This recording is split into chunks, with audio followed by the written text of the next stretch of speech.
Hi guys! Welcome back to my channel. So for today's video, ayan, meron akong i-share sa inyo kasi everyday hindi ako nagbabasa ng hair.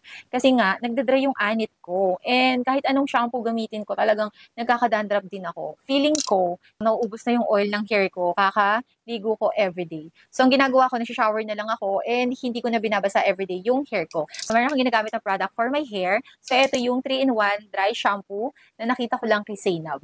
Yes, nakita ko sa kanya to nung gumawa siya ng video. Nung nakita ko, trinay ko siya agad. Pero actually, worth it naman siya kasi maganda siya. And ito na yung ginagamit ko ngayon. And gustuhan ko kasi dito, affordable lang talaga siya. So, 3-in-1 na nga pala siya guys. Meron siyang ceramide, plus meron din siyang biotin. So, itong dry shampoo na to, nakaka-volume talaga siya ng hair. Kaya kahit hindi ka magbasa ng hair or oily na yung hair mo, masusolusyonan yan itong dry shampoo ng Lux Organics.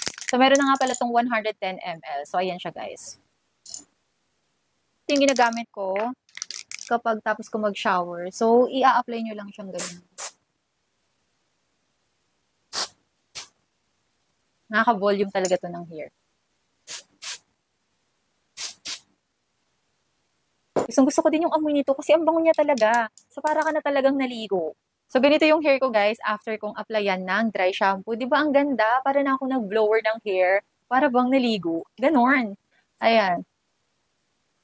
Malaking tulong nito sa hair ko. Feeling fresh pa rin ako kahit hindi ako nag-shower ng hair. Tsaka napakamura lang nito. Kasi yung ibang nakikita ko na dry shampoo, medyo pricey ng konti. Pero ito, hindi siya mabigat sa bulsa kasi affordable lang talaga siya. Dalawang color nga pala yung meron na ganito guys. Merong peach at saka itong purple. Thank you kay Zainab kasi sa kanya ko talaga ito nakita guys. And nalaman ko na meron palang dry shampoo ang Lux Organics. Actually, marami akong ginagamit na products from Lux Organics. And buti na lang talaga nakita ko rin to. Kaya napabili agad ako. Pero worth it talaga siya guys kasi ang ganda niya sa hair, ang bango, at saka talagang natatanggal yung oil ng hair ko. So yun lang guys, thank you so much for watching and sana nagustuhan nyo tong video na to. Don't forget to subscribe, like, and hit the bell button para lagi kayong updated sa lahat ng bago kong video.